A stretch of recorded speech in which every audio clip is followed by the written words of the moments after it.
علماء فرماتے ہیں سارے کلاموں کا سردار ہے قرآن، اور سارے قرآن کی سردار ہے سورہ بقرہ، اور سورہ بقرہ کی سردار ہے آیت الکرسی۔ تو آیت الکرسی سارے کائنات کے کلاموں کی سردار ہے کہ اس میں صرف اللہ ہی بول رہا ہے، اور اللہ اپنا ہی تعارف کرا رہا ہے، اور کسی چیز کا تعارف نہیں کرا رہا۔ اللہ اللہ، ایک بات کہوں، خدا نہ کہا کرو، اللہ کہا کرو۔ اللہ کہو، اللہ۔ اب کہو خدا، کتنا پھیکا سا لفظ ہے خدا، اور کتنا بھرپور لفظ ہے اللہ۔ خدا فارسی کا لفظ ہے، اللہ کا ترجمہ نہیں۔ میں یہ نہیں کہتا ہوں کہ غلط ہے، غلط ہے، وہ نہیں کہتا ہوں، ورنہ کتنے فتوے لگ جائیں گے میرے اوپر۔ صحیح ہے، ٹھیک ہے، ٹھیک ہے، ٹھیک ہے، ٹھیک ہو، جاگ کے سننا، کسی جاگ کے سننا، کوئی عالم بیٹھا ہو تو جاگ کے سنیں۔ ٹھیک ہے کہنا، ٹھیک ہے۔ ایک اور کہہ رہا ہوں، اللہ کا پورا ترجمہ نہیں ہے۔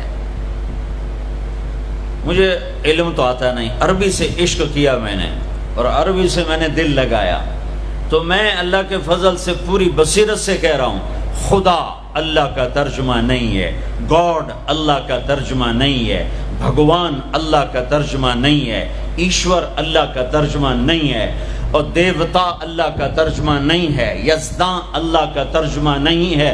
اللہ صرف اللہ ہی سے ادا ہوتا ہے، اللہ صرف اللہ ہی سے ادا ہوتا ہے۔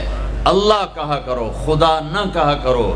کائنات کا سب سے میٹھا نام اللہ ہے، سب سے زیادہ جلووں سے بھرا ہوا نام اللہ ہے۔ اللہ لا الہ الا ہو الحی القیوم لا تأخذه سنة ولا نوم له ما في السماوات وما في الأرض من ذا الذي يشفع عنده إلا بإذنه يعلم ما بين أيديهم وما خلفهم ولا يحيطون بشيء من علمه إلا بما شاء وسع كرسيه السماوات والأرض ولا يؤوده حفظهما وهو العلي العظيم۔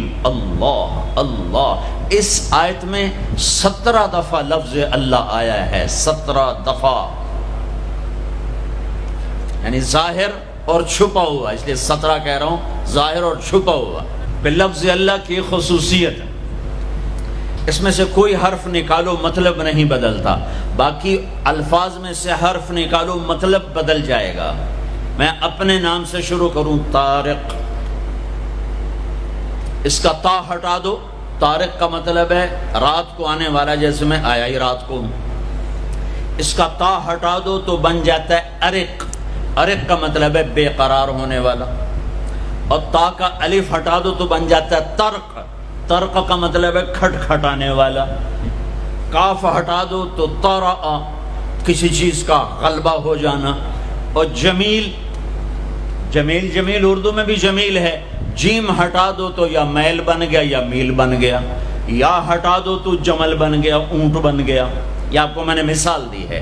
اب میں اللہ کے لفظ کے ساتھ، یہ اللہ ہے، الف لام لام اور ہا، یہ میں نے الف ہٹا دیا تو لفظ ڈولنا چاہیے، لفظ کے ڈولنے کے ساتھ مطلب ڈولنا چاہیے۔ تو جب اللہ ہٹا تو پیچھے بچا للہ، تو قرآن نے کہا للہ ما فی السماوات و ما فی الارض، ٹھیک ہو گیا۔ اب میں نے یہ لام ہٹا دیا، پیچھے بچ گیا لہو، اب اور ڈولنا چاہیے، تو قرآن نے کہا لہو ما فی السماوات و ما فی الارض۔ اب پہلا الف لام باقی رکھ کے آخری لام کو ہٹا دیا تو بن گیا الہ، تو قرآن نے کہا وَهُوَ الَّذِي فِي السَّمَاءِ إِلَٰهٌ وَفِي الْأَرْضِ إِلَٰهٌ۔ اور اب سب سے عجب بات، الف ہٹایا، لام ہٹایا، دوسرا لام ہٹایا، ہا کی پیش کی آواز باقی رکھی، ہو، تو قرآن نے کہا اللہ لا الہ الا ہو، اور قرآن نے کہا هو اللہ الذی لا الہ الا ہو۔ تو ہو بھی اللہ، لہو بھی اللہ، الہ بھی اللہ، للہ بھی اللہ، اور اللہ تو اللہ ہی ہے۔ اللہ کہا کہو، اللہ کہا کرو۔